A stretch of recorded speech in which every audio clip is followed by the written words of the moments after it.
Hello friends, chemistry में देखिए इससे क्वेश्चन जो है बार बार आती है एग्जाम में है।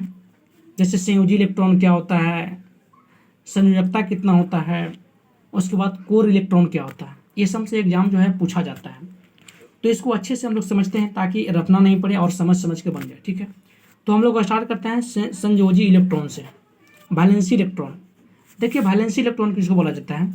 किसी परमाणु के अंतिम कक्षा में, किसी भी परमाणु के अंतिम कक्षा में उपस्थित इलेक्ट्रॉनों की संख्या को क्या बोलते हैं? संयोजी इलेक्ट्रॉन बोला जाता है। मतलब कि कोई भी परमाणु है और उसका जो अंतिम कक्षा में जो इलेक्ट्रॉन रहता है उसी को बोलते हैं संयोजी इलेक्ट्रॉन। जैसे यहाँ पे देखिए क्लोरीन है, तो सबसे पहले देखिए इसको समझने के लिए ये याद रखिएगा 2 8 8 18 18 32।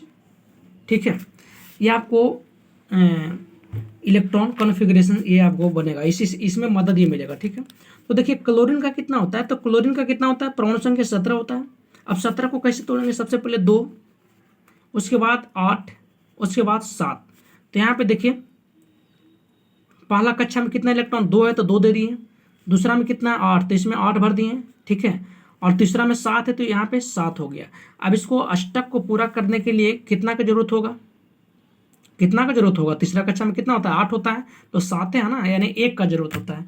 तो एक अगर एक त्याग देगा या फिर एक को लेगा, जिसको मतलब कि जो इसको आसान लगे। ठीक है ना, तो यहाँ पे सबसे पहले समझिएगा कि संयोजी इलेक्ट्रॉन के बारे में। जो बाहरी कक्षा में इलेक्ट्रॉन जो है ना, ये देखिए यही आपको संयोजी इलेक्ट्रॉन हो गया। मतलब क्लोरीन का संयोजी इलेक्ट्रॉन कितना होगा? तो 7 होगा। उसी प्रकार सोडियम को लेते हैं, तो सोडियम का कितना होता है? तो 2 8, परमाणु संख्या 11 होता है, तो इसका इलेक्ट्रॉन कॉन्फ़िगरेशन हो जाएगा 2 8 और 1। तो जो क्या बोले थे कि जो भी 72 कक्षा में, यानी किसी भी परमाणु के अंतिम कक्षा में उपस्थित इलेक्ट्रॉन जो भी अंतिम कक्षा में रहेगा वो क्या हो जाएगा? वो आपको संयोजी इलेक्ट्रॉन हो जाएगा। बस कुछ नहीं करना है यहाँ पे, बस ये याद रखिए 2 8 8 18 18 32 जिसका भी बोले।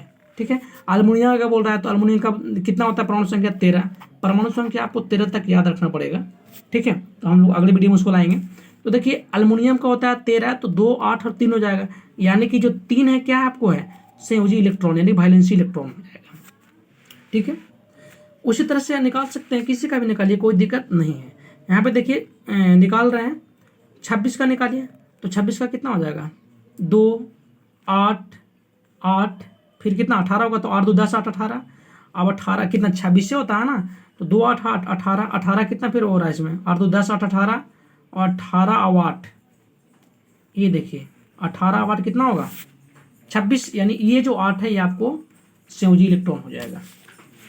ठीक है, तो संयोजी इलेक्ट्रॉन बढ़िया से समझ गए होंगे। किसी भी चीज़ का बोलिए अंतिम कक्षा में जो रहेगा उसको संयोजी इलेक्ट्रॉन बोलते हैं। कोर इलेक्ट्रॉन किसको बोलते हैं? तो कोर इलेक्ट्रॉन देखिए किसी परमाणु में जो संयोजी इलेक्ट्रॉन होता है, ठीक है, किसी भी परमाणु में संयोजी इलेक्ट्रॉन को छोड़कर बाकी जो सभी इलेक्ट्रॉन है ना, तो बाकी सभी इलेक्ट्रॉन को कोर इलेक्ट्रॉन बोला जाता है। मतलब किसी भी परमाणु में जो संयोजी इलेक्ट्रॉन है, आपको जो इलेक्ट्रॉन वैलेंसी है उसको छोड़ करके बाकी जो बचा बस वही कोर इलेक्ट्रॉन है। कुछ नहीं करना। यहाँ पे जैसे देखिए सोडियम का लिए हैं, तो सोडियम की परमाणु संख्या 11 होता है। अब 11 को पहले इलेक्ट्रॉन कॉन्फ़िगरेशन बनाएंगे, इसको तो कितना होगा? 2 8 है ना, तो 2 8 और 1 होगा। अब ये जो अंतिम कक्षा में कितना है? 1 है, और इसको छोड़ करके बोल रहे हैं, ये तो संयोजी इलेक्ट्रॉन हो गया, इसको छोड़ करके अंतिम कक्षा को छोड़कर बाकी जो बचेगा 2 और 8, यही कोर इलेक्ट्रॉन हो जाएगा। मतलब 2 + 8 कितना होगा? 10 होगा। उसी तरह से कैल्शियम में देख लीजिए, कैल्शियम का कितना होता है? 20 होता है, तो 2 8 8 2, यानी 8 2 10 8 18 2 20। तो ये जो अंतिम कक्षा में इसको छोड़ दीजिए, इसको छोड़कर जो बचा 8 2 10 8 18, ये आपको कोर इलेक्ट्रॉन है। तो कोर इलेक्ट्रॉन भी आप समझ गए होंगे बढ़िया से, किसी भी बोले निकाल दीजिए आराम से। जैसे यहाँ पे देखें 15 का, ठीक है, तो 15 का निकालेगा तो सबसे पहले इसको तोड़िए, तो 2 हो जाएगा, 8 हो जाएगा, 8 2 10 और 5 हो जाएगा। तो इसको अंतिम कक्षा को छोड़ करके कितना बचा? 2 + 8, ये कितना हो गया? 10। यही इसका हो गया कोर इलेक्ट्रॉन। ठीक है, संयोजी इलेक्ट्रॉन और कोर इलेक्ट्रॉन समझ गए होंगे। अब आगे देखते हैं संयोजकता। ये इंपॉर्टेंट, ये भी पूछा जाता है। संयोजकता किसको बोलते हैं? किसी भी परमाणु के अंतिम में उपस्थित जो 8 इलेक्ट्रॉन को पूरा करने के लिए जितने इलेक्ट्रॉन को त्यागना या फिर साझा किया जाता है उसको संयोजकता बोलते हैं। एग्जाम्पल से समझिए, बहुत बढ़िया समझिएगा। ऐसे करने का मतलब है कि इसमें आपको इलेक्ट्रॉन को अष्टक का नियम पूरा करना पड़ेगा। जैसे सोडियम है तो सोडियम कितना होता है 2 8 1। इसमें हम लोग एक को क्या जाने कि एक क्या है संयोजी इलेक्ट्रॉन हो जाएगा, और R 2 10 इसमें कोर इलेक्ट्रॉन हो जाएगा। संयोजकता कैसे पता चलेगा, तो संयोजकता देखने के लिए यहाँ पे देखिए क्या बोल रहा है आपको, जो त्यागें या फिर साझा करें। तो 8 2 10, तीसरा कक्षा में पूरा करने के लिए 8 इलेक्ट्रॉन चाहिए, जिसमें से एक है तो चाहिए हमको कितना 7। अब एक को इसको त्यागे में आसान लगेगा या फिर 7 को लेने में, चूंकि देने में आसान लगेगा एक है ना, तो ये जो देने में आसान लग रहा है एक, तो ये आपको त्याग दिया, तो यही जो बचा ना ये क्या हो गया एक, यही आपको संयोजकता हो गया। ठीक है। कैल्शियम का देखिए, कैल्शियम का 20 होता है तो कितना होगा 2 8 8 8 2 10 8 18, और फिर 2 हो गया, यानी पहला कक्षा में 2, दूसरा में 8, तीसरा में 8, ये 3 को पूरा कर रहा है। लेकिन चौथा में 18 चाहिए हमको, और 18 में कितना 2 है, तो इसको 2 16 हमको जरूरत है, तो 16 बहुत ज़्यादा होता है, उससे बढ़िया आप त्याग दीजिए। तो यही जो त्यागेगा या साझा करेगा बता रहे हैं संयोजकता, तो वही जो आपको 2 हो जाएगा ना, यही आपको संयोजकता हो गया, यानी वैलेंसी हो गया। ठीक है। तो इस तरह से वैलेंसी हम लोग पता करते हैं। एक बात याद रखिएगा कि जिसका अंतिम कक्षा में 1 2 3 और 4 इलेक्ट्रॉन हो, ना अंतिम कक्षा में 4 तक, तो संयोजकता भी उसका 4 ही होगा, यही याद रखिएगा। बाकी 5 होगा तो सीधे क्या करिए उसको 8 में से घटा दीजिए। जैसे किसी का 5 आया तो 8 में से घटा दीजिए, 8 में से 5 गया 3, 7 आया तो 8 में से 5 गया 2। संयोजकता कभी नेगेटिव नहीं होता, ये याद रखिएगा। ठीक है।